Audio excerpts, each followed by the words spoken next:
لله رب العالمين الرحمن الرحيم ملك يوم الدين إياك نعبد وإياك نستعين اهدنا الصراط المستقيم صراط الذين أنعمت عليهم غير المغضوب عليهم ولا الضالين.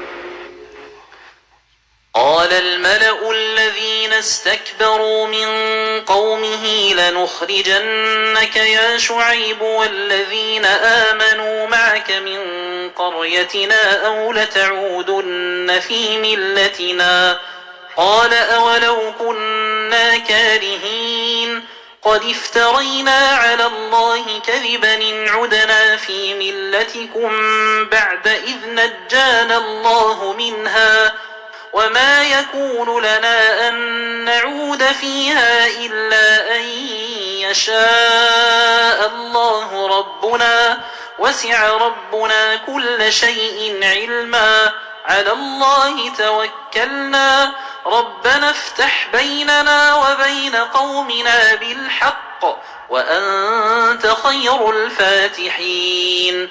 وقال الملأ الذين كفروا من قومه لئن اتبعتم شعيبا إنكم إذا لخاسرون فأخذتهم الرجفة فأصبحوا في دارهم جاثمين.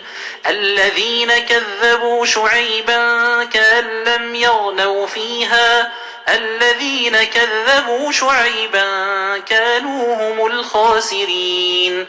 فتولى عنهم وقال يا قوم لقد بلغتكم رسالات ربي ونصحت لكم فكيف آسى على قوم كافرين.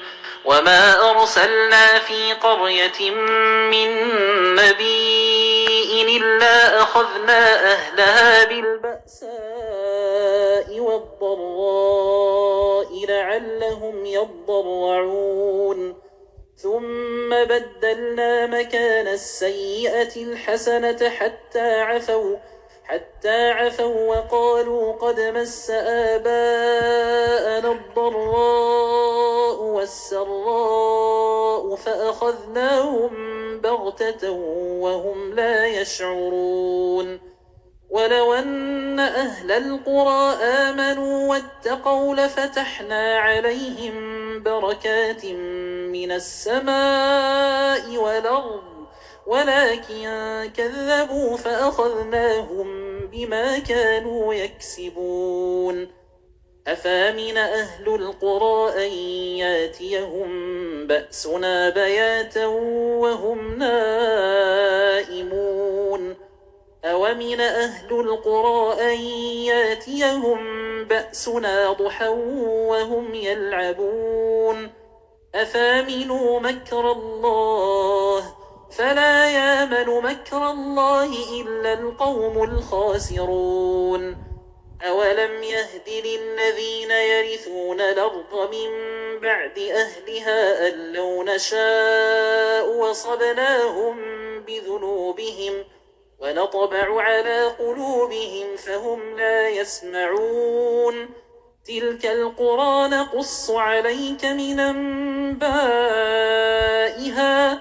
ولقد جاءتهم رسلهم بالبينات فما كانوا ليؤمنوا بما كذبوا من قبل كذلك يطبع الله على قلوب الكافرين. وما وجدنا لأكثرهم من عهد وإن وجدنا أكثرهم لفاسقين. ثم بعثنا من بعدهم موسى بآياتنا إلى فرعون وملئه فظلموا بها فانظر كيف كان عاقبة المفسدين.